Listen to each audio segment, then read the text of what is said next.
¿Qué tal? Muy buenas tardes a todos ustedes. Mi nombre es Roberto Salinas León. Soy el director ejecutivo del Centro Latinoamericano, Center for Latin America, de Atlas Network de Washington, D.C.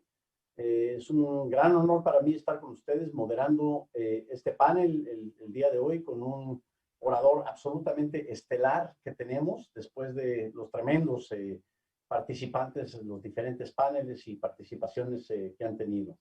Quiero agradecer sobre todo a Federico Fernández la invitación para participar el día de hoy en esta sesión. Y bueno, pues muchas felicidades por este tipo de diálogos que son tan necesarios en un ambiente, primero, tan polarizado y tan tan profundamente pesimista que estamos viviendo alrededor del mundo, pero en algunos casos en una forma muy marcada en nuestros países latinoamericanos. Para esto tenemos un verdadero honor de tener a uno de los personajes más importantes en términos de las narrativas de lo que puede significar la libertad de elección, la dignidad y el progreso humano en todo el mundo. Se trata ni más ni menos que de Marian L. Tupy. Él es Senior Fellow en el Center for Liberty and Prosperity, for Global Liberty and Prosperity del Cato Institute, y sobre todo se ha caracterizado por ser el editor, el que maneja todo el proyecto de lo que se llama humanprogress.org. Es un magnífico sitio, nos va a estar presentando de qué se trata, cuál es este concepto de Human Progress, y justo acaba de publicar un libro que se llama Somos Innovadores, 10 tendencias globales para ser optimistas hacia el futuro. Así que, sin más por el momento, los dejo en las mejores manos de Marian Tupy. Marian, it's a great honor for you to be participating with us today. I think the theme of human progress and your entire work, the Simon Abundance Index and your new book, I think come at an extremely relevant time for Latin America and for the entire world. So with that, I'll pass it on to you. Thank you again, Marian. Thank you very much, Roberto. Much appreciated. Obviously, thank you very much for that lovely introduction.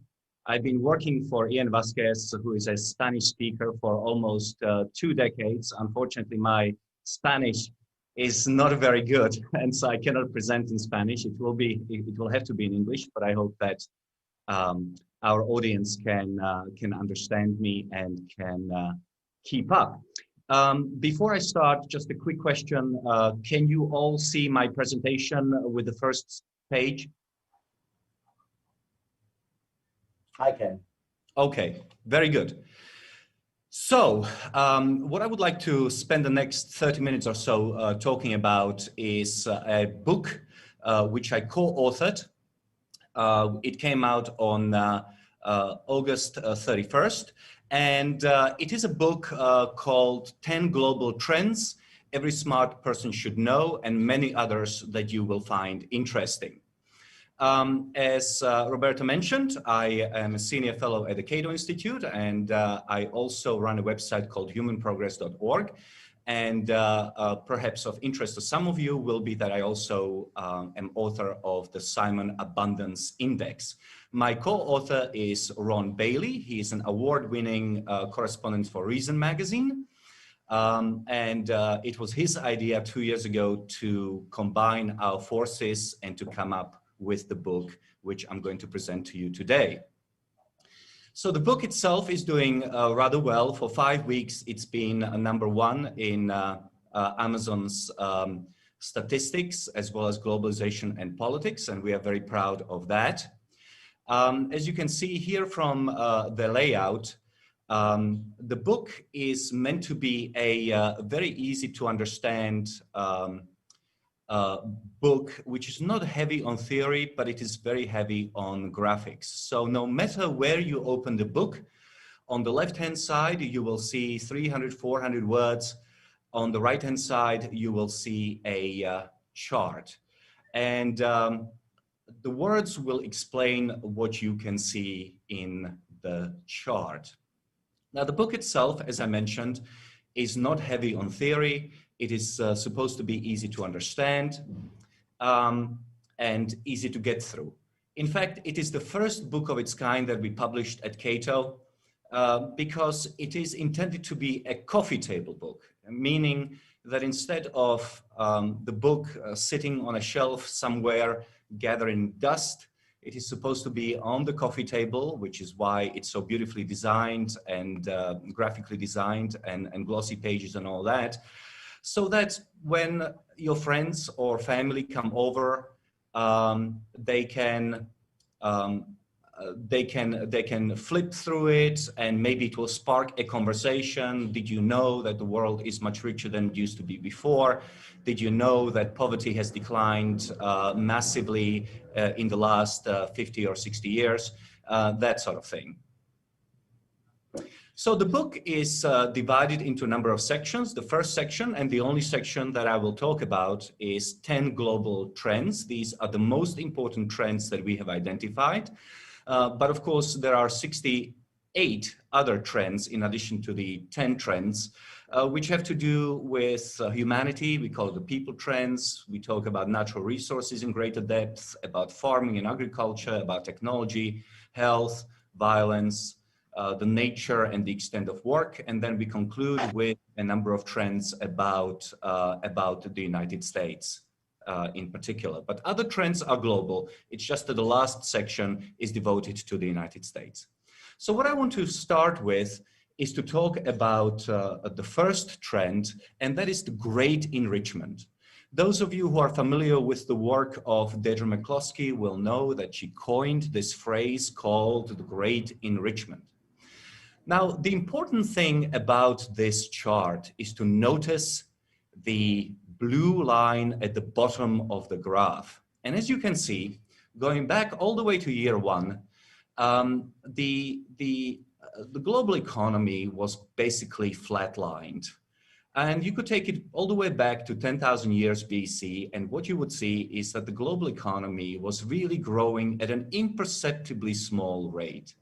And then, at the end of the 18th century, and especially in the 19th century, the global economy really took off. And the effect that you can see before you is what we call the hockey stick effect.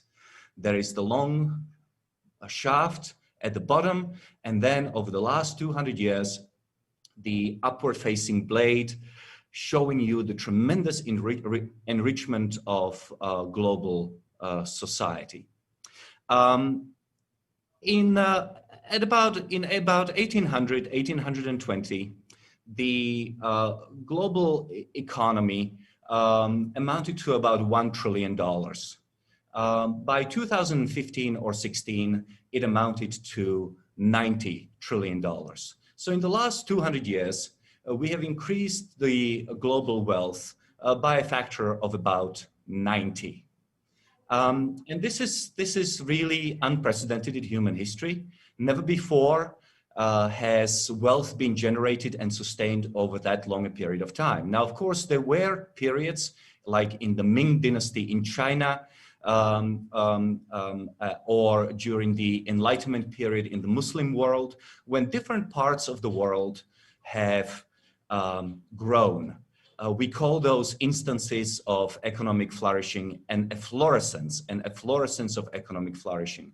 But those were usually short-lived, and they usually petered out, and humanity has reversed or returned back to the usual poverty and drudgery of everyday life. The last 200 years are really different in a sense that we have managed to accelerate economic growth and sustain it for a very long period of time. Now, of course, because the world is becoming much richer, poverty is declining. At the beginning of the Industrial Revolution, which is to say around the year 1800, roughly 9 out of 10 people who lived in the world lived in absolute poverty. By absolute poverty, I mean living on about $2 per person per day. And that was the state of humanity since really the start of the agricultural revolution some 12,000 years ago. So roughly 90% of humanity lived on about $2 per person per day. And that is where our definition of absolute poverty comes from. Now, at the time when Ronald Reagan became president of the United States in 1981, about 40 years ago, still about 40% of humanity lived in absolute poverty. And just to bring it even closer to, just to make it even more tangible, I'm hoping that today many of the participants of this conference will be young people who may be around 20 years old. And here is what I want you to take away from this particular slide. In the year 2000, which is to say 20 years ago, 29% of humanity lived in absolute poverty. Today, it's about 8%. So if you are a 20-year-old boy or a 20-year-old girl, I want you to know that during your life, absolute poverty has declined from about 1/3 of humanity to less than 8%. Never before, said the Brookings Institution, have we seen such rapid and extensive reduction in global poverty in human history. Now, the third trend I want to talk to you about is very close to my heart because it is based on my research, and it has to do with the abundance or availability of natural resources. So what I did together with a co-author, Gail Pooley from University of Hawaii, Brigham Young University of Hawaii, what we did, we looked at the prices of 50 commodities from 1980 to 2018. Those 50 commodities include things that you need for manufacture of cars or roads, things like steel, things like aluminum, but they also included food items, things like chicken and beef and shrimp and oranges and coffee and tea and so on and so forth. We did not select these 50 global prices. We took them from the World Bank, which tracks their prices going all the way back to 1980. And here's what we found. If you looked at the prices or the nominal prices of these 50 commodities, what you see, and that's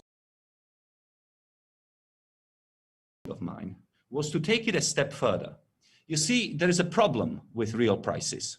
They do not account for the increases in income per person. Real prices simply show you whether something adjusted for inflation is cheaper or expensive. But if during the same time people's incomes increase, real prices don't reflect that, which is why we have created time prices. Time price is the blue line, and a time price basically refers to the amount of time that you have to work in order to earn enough money to buy something. So it's the time that you have to spend at work, the labor time, to earn money to buy something. Obviously, if you have to work for an hour to get a box of oranges in 1980, but then if you have to work for 30 minutes in 2018 to buy a box of oranges, that means that the time price has actually declined by 50%. And based on these calculations, we have concluded that the global commodity prices of 50 commodities over the last 40 years have declined by about 65%. Now, here's the interesting thing. Global population has increased by 64% over the same period of time. That means that for every additional 1% of increase in human population, we have seen 1% decrease in commodity prices. So instead of food and other resources becoming more expensive due to overpopulation, as the critics maintain, what we have found, in fact, is that commodities have become cheaper as population grows. Speaking of population, I want you to take a look at this particular chart. And this is obviously the population of the world from 2015 to 2100. As you can see, the population of the world is going to continue to increase until about the 2060s and 2070s. Then it will plateau, and then it will start declining. This particular research has been recently updated by Lancet, which is a highly regarded British publication, and which found the following. Today, there are in the world 7.8 billion people. In 2100, there will either be 8.8 billion people or 6.8 billion people. There is obviously some uncertainty, but the bottom line is global population is not going to increase indefinitely. We may end up with as many people in 2100 as we have today. We may end up with a little bit more, with a little bit less, but there's no question that population growth will slow and will start shrinking. Why? Because people around the world have fewer babies. As women get more educated, as they enter the workforce, the opportunity cost of staying at home increases. Therefore, As women gain more independence, as they gain more education, as they enter the job market, they have fewer and fewer babies. In fact, the only place with a total fertility rate that is substantially over the replacement level, the replacement level is 2.1 children for a woman, 2.1 children for a woman. Only in Sub-Saharan Africa is total fertility rate per woman around 2.4, 2.5. In many other places, women already have fewer babies than is the replacement level. In the place where I come from, Czechoslovakia, women have roughly 1.3 babies during their lifetimes, which is well under the replacement level. Obviously, other cultures such as Japan and Western Europe face similar problems. So instead of overpopulation, by the end of this century, we may be looking at a problem of underpopulation. The next thing I want to show you is access to calories. When I was growing up in the 1980s, I remember terrible images of people starving to death in Africa. Today, famines have pretty much disappeared from the world. The only place where you still have famines today are in places which are heavily mismanaged by their governments, such as Zimbabwe, or places which are suffering from conflict.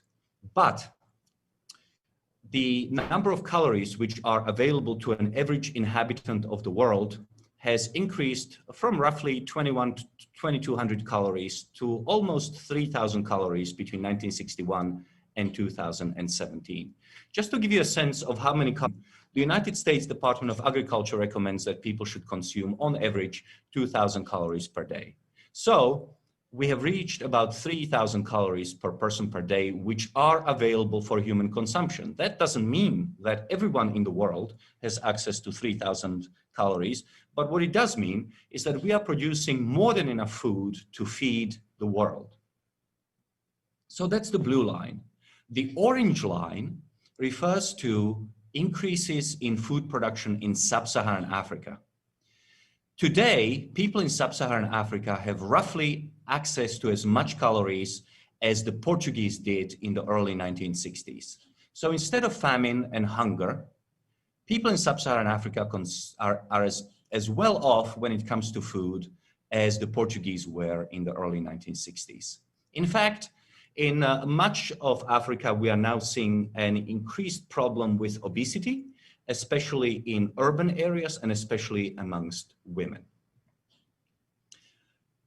This chart will perhaps surprise some of you, and that is tree cover loss or gain over the last,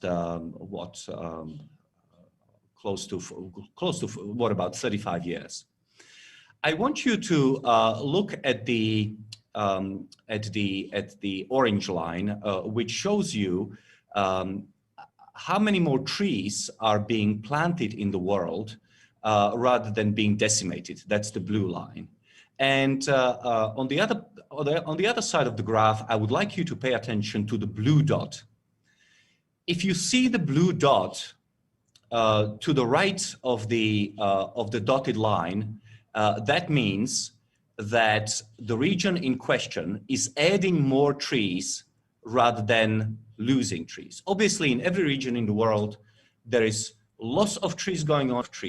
And as you can see in Asia, the net change is well beyond the dotted line. That means that in Asia, right now, they are planting many more trees than they are losing. The same is true in Europe. In Europe, in fact, there is almost no loss of tree cover. The trees are only expanding. In North America, we are still see some loss of trees, but many more trees are being built, and therefore the net change is still positive. In Oceania, it's pretty much in the middle. The same goes for Africa. There is slight deforestation going on, but not much. They're still planting a lot of trees.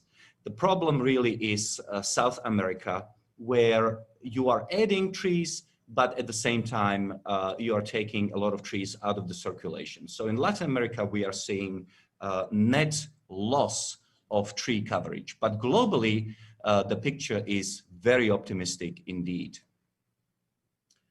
The next slide has to do with urbanization. There are reasons why we included this particular trend. Well, there are two reasons why we included this particular trend, why urbanization is good. Urbanization is good for two reasons, maybe more, but two important reasons. One is economic. Since the birth of agriculture and the establishment of the first cities, cities have always been the drivers of human progress. It is in the cities that economic growth today takes off, but it is in the cities that we have financial system, which obviously was originated in Amsterdam and in London and today in New York City. So because of network effects, a lot of people working together, exchanging ideas, living close to each other, and cooperating, cities are the drivers of economic growth. So today already well over half of humanity lives in cities, and by 2050, something like 70% of the world will live in cities. And so we would expect that economic growth will also accelerate due to this urbanization, or rather that urbanization will contribute to economic growth in the decades to come. The second reason why urbanization is very important is because of its ecological effect. Believe it or not, people who live in cities consume less energy and have less of an effect to live on a farm. Just think about it this way. If the population of New York suddenly left and lived on a farm, they would have to travel longer distances. They would have to consume more fuel and contribute to CO2 emissions. And of course, they would deprive nature of a lot of land. We would have to retake a lot of land from nature and from wild animals. Whereas now, because of urbanization, we are concentrating the human effect on the environment in a number of specific places, and therefore we are able to leave more and more land to nature. Another trend I want to talk to you about is the trend in democracy and authoritarianship. As you know, democracy has really taken off after the collapse of the Soviet Union and the breakup of the Soviet Empire. And we have seen a massive increase in the number of countries that qualify as democracies in the late 1980s and the early 1990s. However, in recent years, we have seen some democratic retraction. My argument, based on the data which are available, is that we shouldn't panic yet. We should be concerned about the future of democracy, which are available, is that we shouldn't panic yet. We should be concerned about the future of democracy. We should keep our eye on it.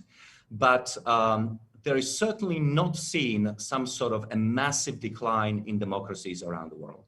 In fact, my own prediction is that as we move into the future, it will be more and more difficult for governments to deny their people their basic dignities, because the information that people consume is basically free. It doesn't matter whether you're a woman in Saudi Arabia or a peasant living in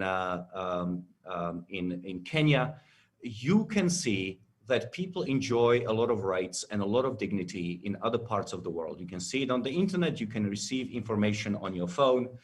And I think that moving to the future, people in areas which may be lacking in democracy will start demanding more and more rights for themselves. So are we concerned? Yes. Are we seeing a fully fledged retreat of democracy? No. The ninth trend has to do with the occurrences of war. As Steven Pinker has documented in his book, Better Angels of Our Nature, but other research has also replicated his findings. We are living through a remarkably peaceful period in the history of humanity. That does not mean that conflict doesn't happen. Of course it does. However, compared to the 1970s and the 1980s, the world is a much more peaceful place. Most of the conflicts in the world today are civil wars. They are not wars between independent countries. Today, as far as I can tell, there is only one hot conflict, hot meaning it's still going on, conflict between two sovereign nations. And that is the conflict between Azerbaijan and Armenia, which broke out about 2 weeks ago. There are frozen conflicts, such as between South Korea and North Korea, or between Russia and Ukraine. But when it comes to a shooting war between two independent countries, as far as I know, are the only ones in the world in 2020. And even then, the two countries have so far not declared war on each other. I cannot think the last time that one declared war on another, perhaps with the exception of the Korean War. Now, what governments which still get involved in conflict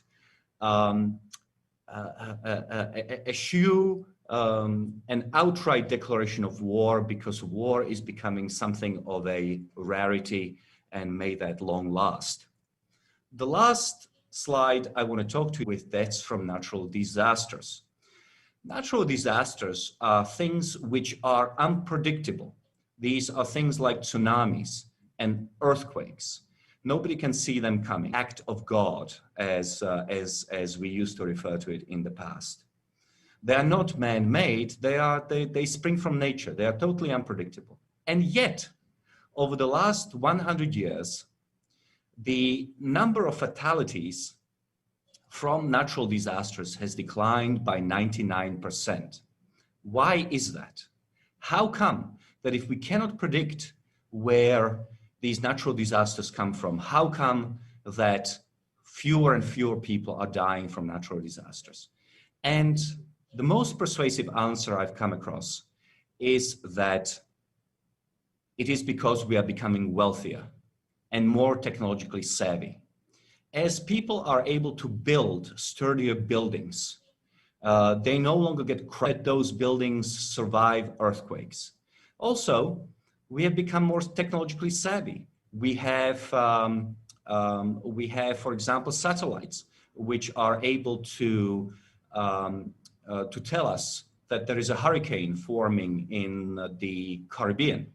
We have sensors which can detect an earthquake at the bottom of the ocean floor, and consequently, it can alert us on the coasts that there are huge waves coming, so that people have time to go and in a higher ground. So basically, because the world is enjoying, we have not only become safer from one another, but also from nature as well. So unfortunately, the book had sold out its first printing. So those of you who are thinking about buying it will have to wait a little bit longer. However, by the middle of this month, we will have the second printing, and you'll be able to once again purchase it on Amazon or anywhere else. Please follow our work on different social media, and please visit humanprogress.org and follow. Marian Tupi, tenemos unos breves minutos, yo creo que unos 10 minutos aproximadamente para algunas preguntas. So Marian, I'm going to defer to the audience the time myself. And we have a great question here from our audience about what are your views concerning climate change? Contrary to your optimism, there seems to be this apocalypse concerning climate change that has somehow, unfortunately, captured the mentality of many of the young people that are listening to us today. And so that's one question. What are your views and Ron's views on climate change? And another question is, perhaps tell us a little bit about what would be your first, second, and third pick concerning technology trends looking forward. So maybe we can address those two. Thank you. So climate change is a massive subject, and I'm going to try to be brief, although I don't know if I'll succeed. I'm certainly going to mention Ron's views. He can speak for himself, but from my perspective, look, climate change has always happened. The world's climate has always changed. The scientific consensus seems to be that of warming going on, and that this warming could have negative consequences for humanity. Now, that to me seems like an opening rather than a closure of conversation. But the real question then is, what is true? What is humanity going to do about it? And in my opinion, what we need to do is to adapt and to innovate our way from potential problems which are coming down the line. Which is to say, and this ties into your second question about technological developments, is that I don't see any harm in supporting and promoting research and development in those technologies, cheaper and cleaner fuels in the future. Right now, the world already has a technology which could provide us with plentiful energy with no CO2 nuclear energy. Unfortunately, the same people who keep on talking about the apocalypse are the same people who refuse to engage with nuclear power. That is a terrible mistake. It shows a level of hypocrisy that is really very difficult to stomach. We should be building more nuclear power stations. We can build them smaller. We can build them safer than was the case before. That's what we should be doing. We should also spend money and time looking into fusion reactors, just two which are even safer than fission reactors. So the current nuclear power is fission reaction, where we split atoms. What we want to do is to get a super safe fission reactor, which will combine atoms and create energy out of that. As of last week, there seems to be now a much more of a scientific consensus among physicists that fusion is possible. And so we should be spending money and effort on that rather than building windmills and solar panels, which have their own peculiar problems, not least of which is that we cannot rely on them to provide us with a reliable source of energy. So I accept what the majority of the scientists seem to be saying, which is that there is a bit of global warming going on, that there is climate change going on, and it could be potentially harmful.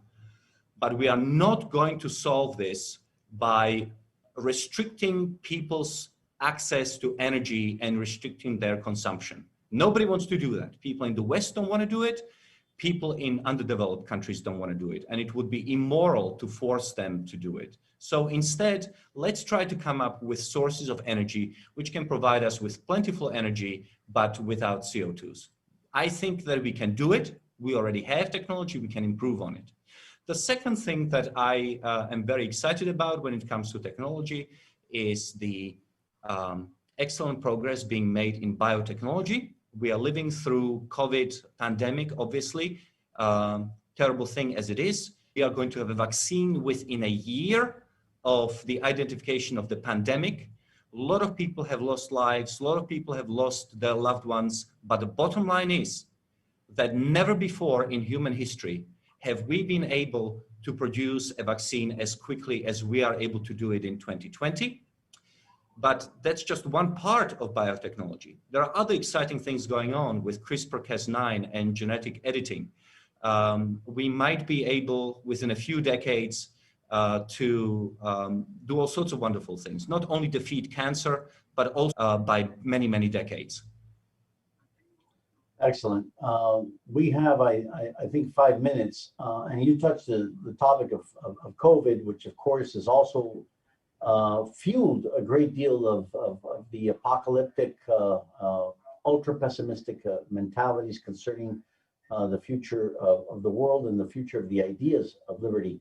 But perhaps to this audience, you can share what those of us who were around in 1995 and were beginning to make our first appearances at the Cato Institute, what would have happened have we been struck with a COVID-19 pandemic back in 1994 or 1995?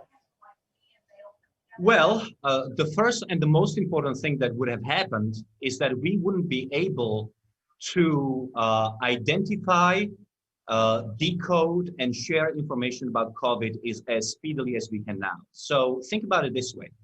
The Chinese have known about pneumonia in late December. By mid-January, they were able to identify a new virus. Within days, they were able to decode its genome and then send it by email to every scientist in the world saying, work on it and try to save it. If this happened only 15 years ago, of course, we didn't have the kind of technology that would permit us to rapidly decode the genome of a virus. And I think that 1995 was just about when email was taking off. I think very few people in the world had emails, and being able to communicate very fast in a matter of seconds with the scientific community and sharing information with them would have been much more difficult. I mean, you know, medical science back then still relied on printed journals rather than online journals to be able to read about the latest developments in healthcare. But I think the most fundamental issue would have been that we wouldn't be able to genetically decode the virus. And so our ability to then plug that information into supercomputers and look for molecular structures in existing medicines that could defeat the virus would have been impossible. So many more people would have died. Bueno, entre otras cosas, además de mucho mayor número de muertes que se hubieran dado digamos, en 1995, por todo lo que nos ha explicado Marian Tupy, pues también tenemos que no tendríamos oportunidades como estas, de poder estar entablando un diálogo de esta naturaleza a través de tecnologías como las que tenemos de comunicación hoy en día, ya sea Zoom o Google Hangouts o cualquier otra tecnología de Microsoft, de Skype, con nuestros teléfonos que se han convertido en aparatos móviles, la enorme expansión de FinTech tan solo para países emergentes, lo que ha sucedido con Venezuela, que gracias a que tienen acceso a las tecnologías financieras hoy en día, pueden de alguna forma mitigar esa enorme barbarie y esa enorme crisis humana que están viviendo hoy en día. Y así ha pasado en otros países, ciertamente en el caso de México, en donde las remesas, y gracias a las tecnologías, las remesas están sosteniendo una caída que no se había visto en la economía desde la Gran Depresión. Y bueno, no voy a hablar del caso de Argentina, pero sabemos por varias fuentes y varios de nuestros amigos, varios de ellos aquí en este congreso los próximos días, que ha sucedido algo similar. Yo les quiero recomendar ampliamente, no tan solo que lean el libro de Marian y de Ron Bailey, otro espectacular intelectual en la materia, sino que sigan muy de cerca humanprogress.org.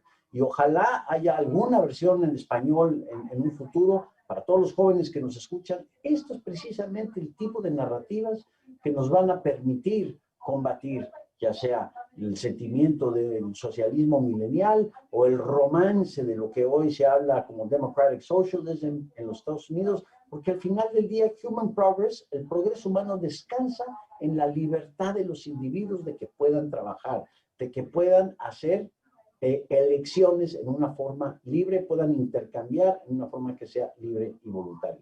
Habrá otra oportunidad en un futuro de hablar de esto, y de hecho este fue un preámbulo, un magnífico panel. Ahora le voy a pasar la palabra a Federico, que va a ser Federico Fernández, que es el moderador del próximo panel justamente de la red Somos Innovación.